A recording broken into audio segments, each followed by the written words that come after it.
Olen Saku Toomase kiriku altariseina vaiba ees. Seda vaipa tegi kunstnik Maasik päris mitu aastat tagasi.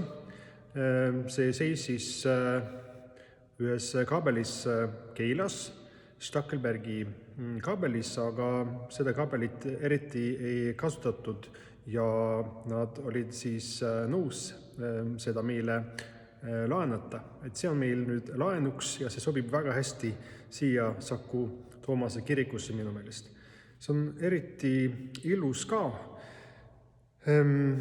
See on kujunenud nii, et siin allpool on päris pime, nagu ka elus võib olla päris pime, võib olla kannatusi ja kurjus, aga me püüame siiski valguse poole, headuse poole, ülesse poole, Jumala poole.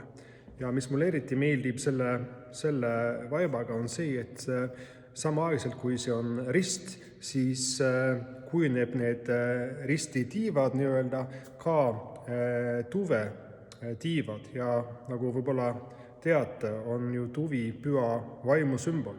Ja just Jumal ise, Jumala püha vaim on see, kes on võimeline meid tuua pimedusest välja, kurjusest välja, kannatustest välja ja valguse poole, ülesse poole. Kurjus, mis see asi see on?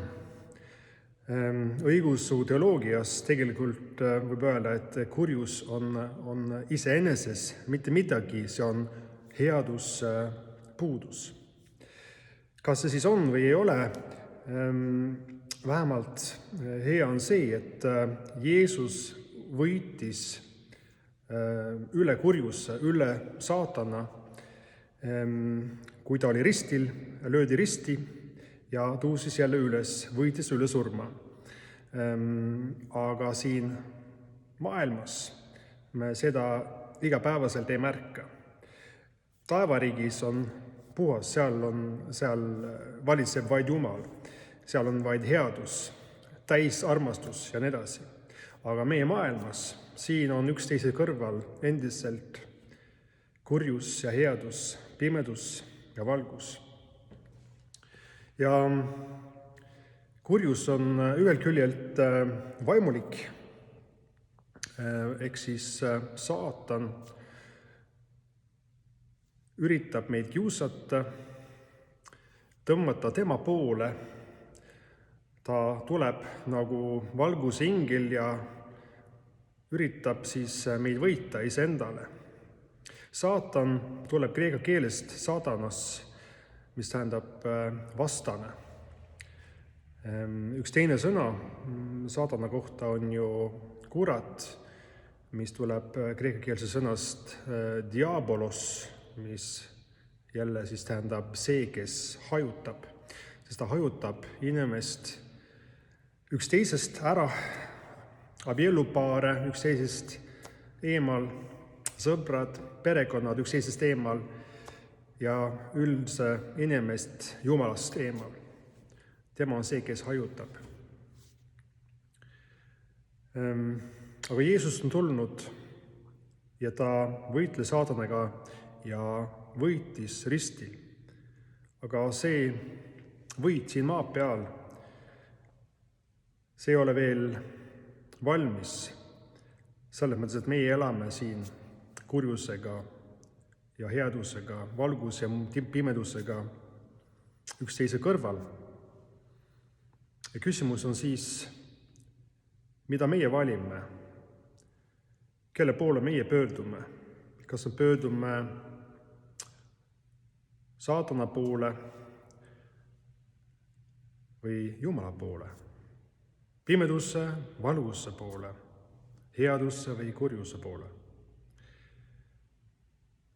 Üks indiaanlaste vanasõna ütleb umbes nii, et on kaks hunti. Et meie sees on nagu kaks hunti, kes võitlevad üksteisega. Ja siis on küsimus, et kes neid siis võidab? Ja vastus on see, keda toidad. Ehk meil on ise ka mingid vastutus selle eest, millega me ennast toidame. sest sellega, mis meid toidetakse, selle poole see võidab, kas või siis valgus või pimedus. Ja see on väga praktiline, igapäevane tegevus või küsimus, millega me tegeleme, kelle poole me pöördume, mis valikud me teeme oma elus. Üks ilus piiblisõna, mis on selle päevaga seotud,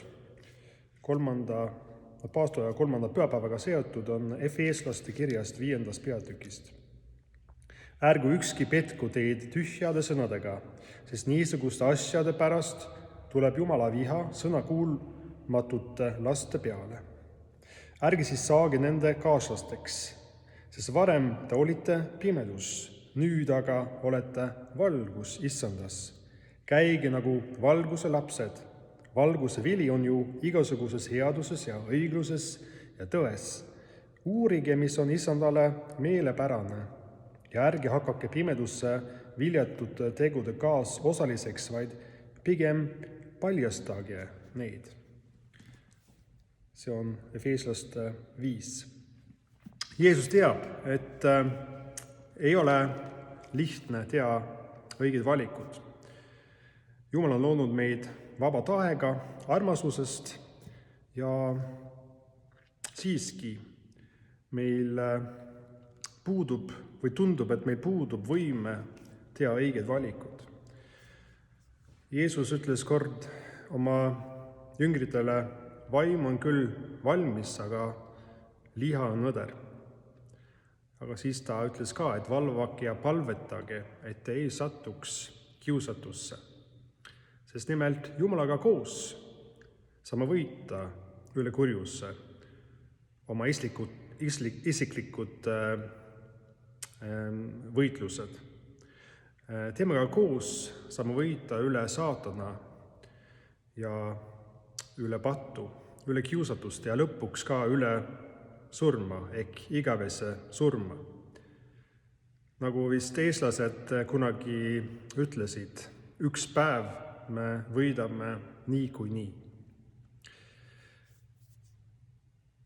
Hea Jumal, täname sind sinu võidu eest Golgatal, kui sa võitsid saatana üle, kurjuse üle, patu üle. Aga aita meid, kes elame siis selles ajastuses, et meie võidaksime sinuga koos, saada meile oma püha vaimu, et me suudaksime pöörduda sinu poole, suudaksime püüelda valguse poole. Seda palume Jeesuse Kristuse nimel. Amen. Issand, õnnistagu sind ja hoidku sind. Issand, lasku oma paale paista sinu peale ja olgu sulle armuline.